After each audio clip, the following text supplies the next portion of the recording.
how did the U.S. government go from being a digital pioneer to a digital laggard in many places? Why do governments need digital design and data capabilities in-house and cannot simply outsource these skills? And how can the U.S. federal government rebuild its digital capabilities and truly transform how it does business?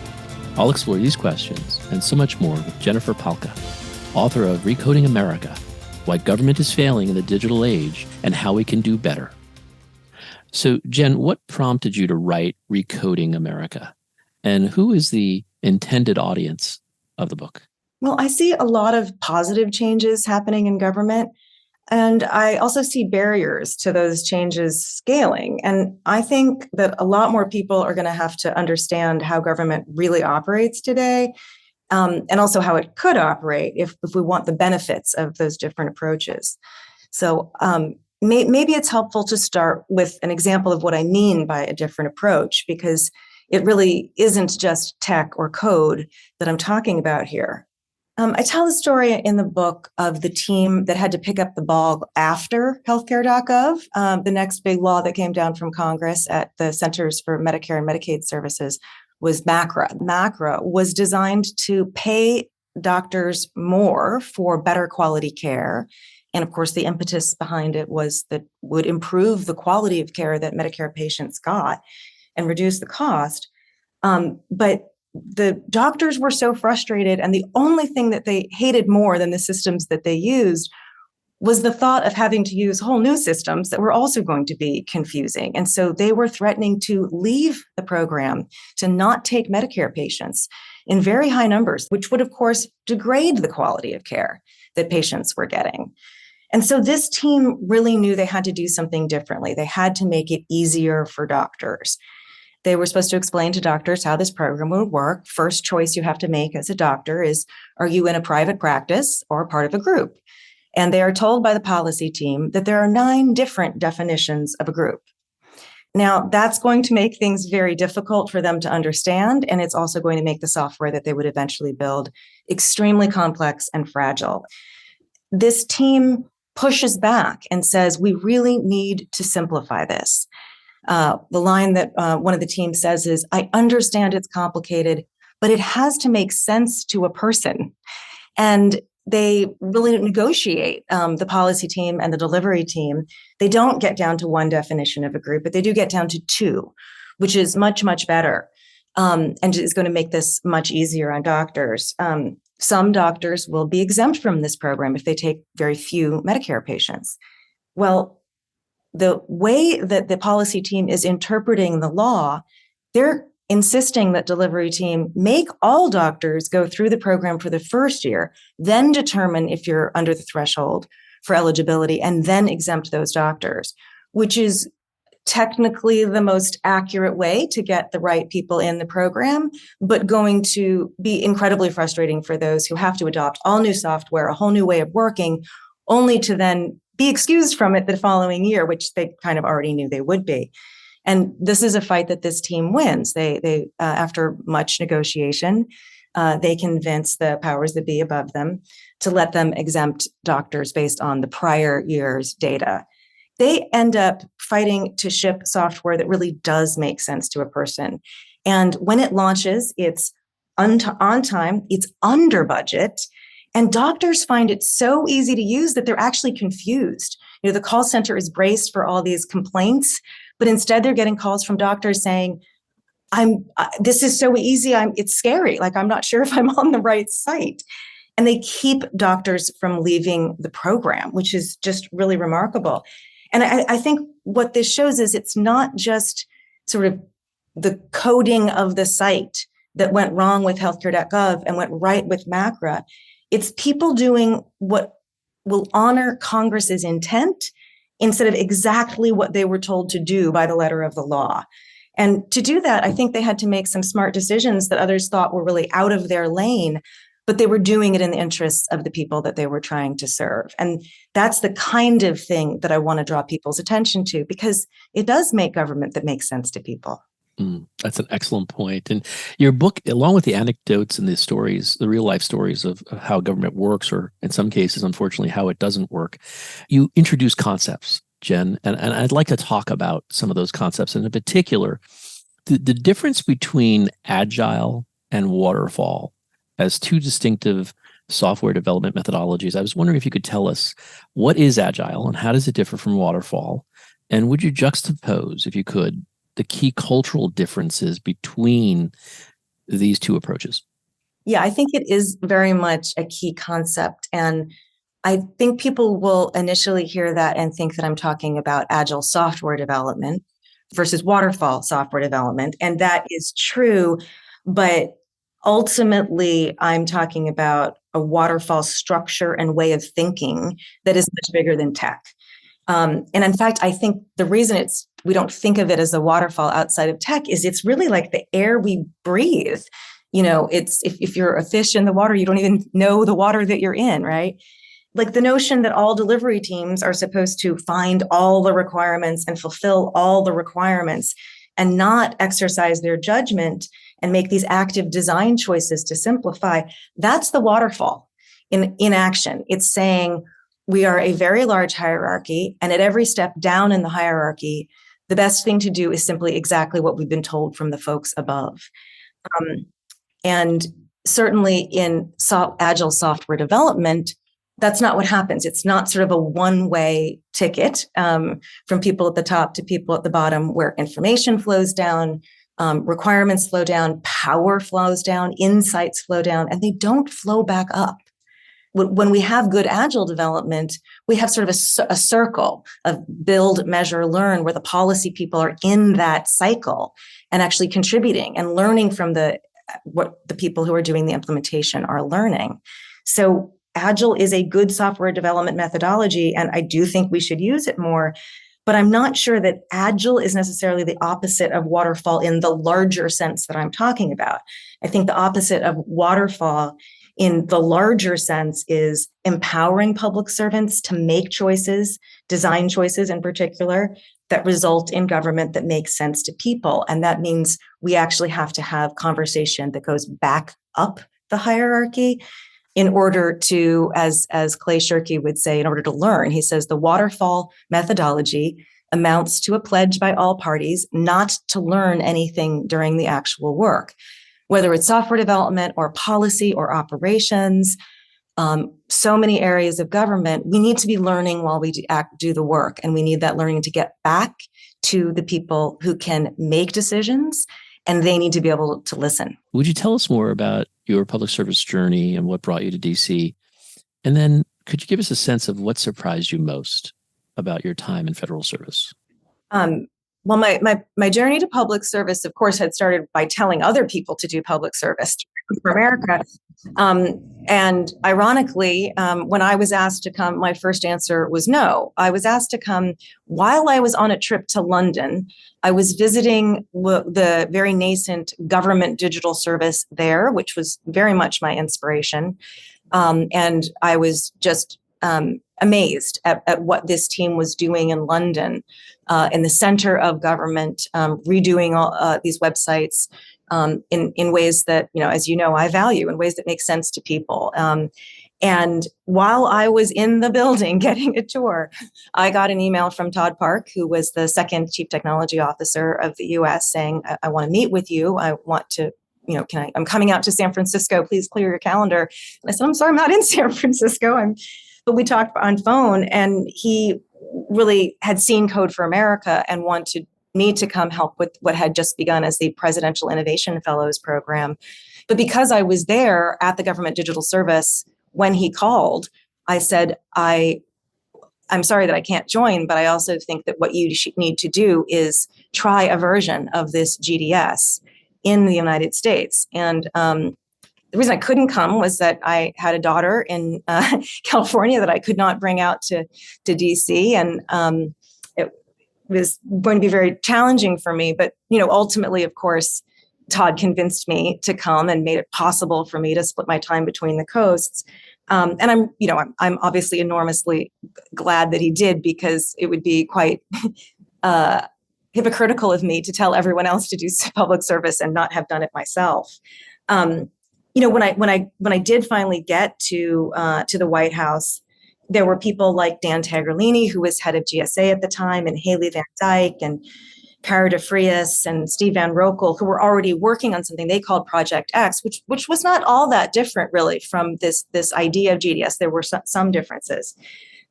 There's sort of a long story of how USDS came to be that I won't go into here, but I will say that the thing that surprised me most is that when, and I should have known this, of course, is that when the chief technology officer of the United States says, yes, come do this thing, stand up this unit in the White House that will have technologists in it, you think you're just going to do it. But in fact, of course, you're going still to convince people to do it. And that was so much harder than I thought it would be. The need to align so many different folks to get anything done, again, shouldn't have been a challenge since I've been, helping these folks do this in local government through Code for America. But the reality of how hard it is became just, real for me in ways that make me always have so much more empathy for public servants, having been one, than I would if I'd never gone in. So, Jen, I'd like to transition because this sort of anecdote illustrates what your book is conveying is so important, and the fact that these techniques and tools and capabilities, the digital competencies, need to be sort of rebuilt in government. And that's the perspective of why government IT projects fail.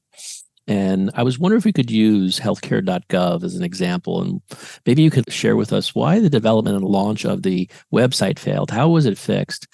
And I really want to get you to talk about the lessons learned from the agency responsible, CMS, and how they change and do technology and innovation. Healthcare.gov is a great example. Of course, talking about what went wrong would take us many more hours than we have.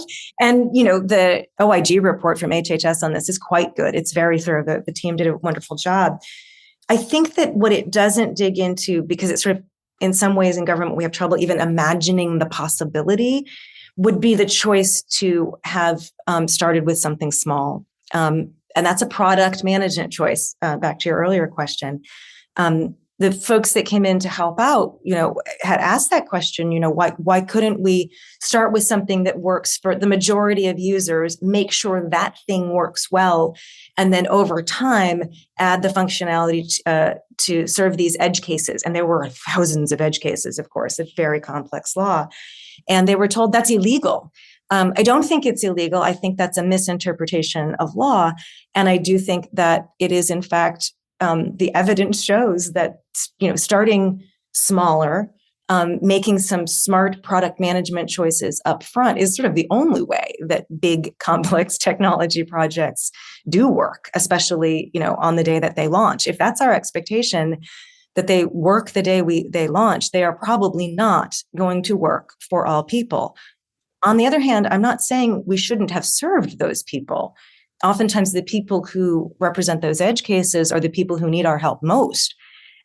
They may, in fact, be better served by the call centers and the in-person service centers that we had arranged for, because their situations are more complicated. They might want a real human being there to help them through it.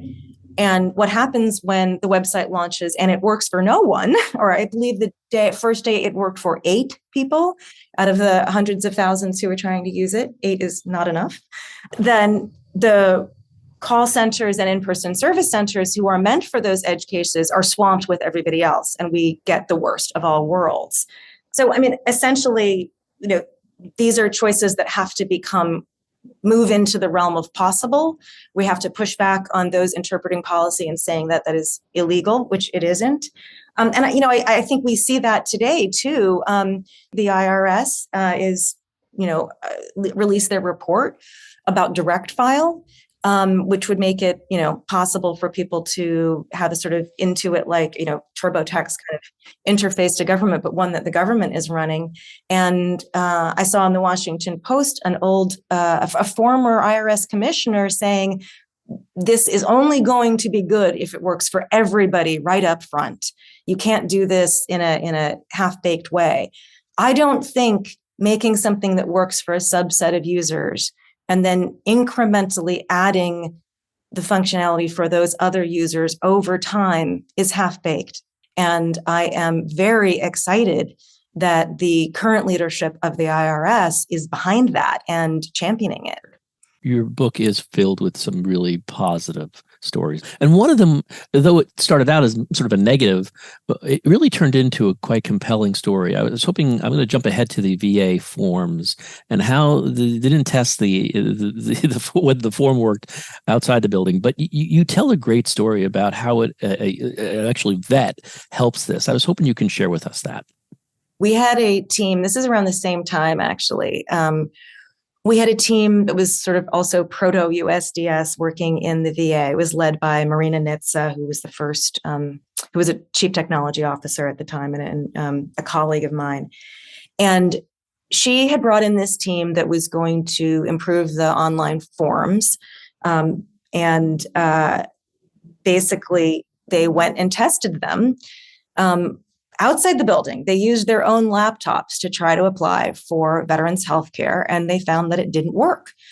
And the reason it didn't work is that one of the requirements was that it work on a particular combination of Internet Explorer and Adobe Reader. Both of the versions of those were both outdated versions, but it didn't really matter. The point is you had to have exactly this version of IE and exactly had to be your Adobe Reader had to be configured exactly right, or it didn't launch. And of course, that requirement came from how the computers inside the VA were set up. So essentially, everybody in the VA could launch the form just fine. Almost everybody outside the VA could not. But the team went out and, first they went to VA leadership and said, we've got to fix this. And they said, we can't. Here is a requirements document. It's been signed off. The IVV folks have signed off on it. It's closed business. There's technically nothing wrong here. So they went out and found a veteran named Dominic, who had been trying to apply for veterans benefits, for healthcare benefits for several years and had tried dozens and dozens of times. And they recorded the audio and the screen capture of him trying and his just delightful and sort of funny and sometimes off-color narration of what it was like to be him and to try yet again for this to work. And they brought it back to VA leadership and insisted that they watch this little video. And that moment of being able to see it through the eyes of a veteran changed everything. I'll also say it matters who the leadership was. It was Sloan Gibson, a fantastic public servant, who said, okay, I don't care what the paperwork says. We have to fix this. Oh, and by the way, get me that man's name. We're getting him signed up for health insurance today. That I think kicked off a pretty important and valuable transformation that the VA is still going through. The VA is still getting better and better every day because they're using tactics like this and they're centering the people like Dominic instead of the paperwork. Jen, really quickly, why does government culture undervalue the importance of policy implementation? And what could be done about changing this culture? I think that we undervalue it because it's tied to status, to be honest. I mentioned before the UK government service back in the day talked very explicitly about intellectuals and mechanicals. And the intellectuals are more important in that system. I think the people that we would call mechanicals are really, really important. And if we stop seeing them as lower status, we will value their work. So as we close, Jen, I was wondering what skills are most needed from your perspective when we talk about tech talent and government, and why is digital literacy so important for policymakers?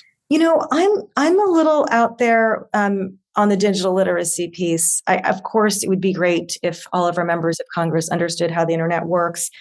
But I actually think it's more important for them to shed this waterfall thinking than it is for them to understand, something technical. Partly because I'm not that technical, right? Like, I think what they need to do is have the right people at the table when they're making decisions and listen to them. You don't need tech knowledge. You need to be able to borrow tech knowledge. But right now, most policymakers don't invite implementers or technologists to the table when they're thinking about what they actually want to write in a law or policy. They talk to them afterwards when it's too late to change it. And we've already created conditions under which it's going to be very hard to implement that technology. So, digital literacy is nice. Changing who's at the table and who's in the conversation, and making sure that whoever's at the bottom of the waterfall is actually speaking to the people at the top is a more critical change that I would like to see. And I think through that, you will get more digital literacy. And that'll be just a really nice thing to have, but it is less important. This has been the Business of Government Hour, a conversation with Jennifer Pahlka, author of Recoding America, Why Government is Failing in the Digital Age and How We Can Do Better. Be sure to join us next time for another informative, insightful, and in-depth conversation on improving government leadership and its effectiveness. Until then, subscribe, download, and listen to the entire interview at iTunes, Spotify, or on your favorite podcast app, and as always at businessofgovernment.org.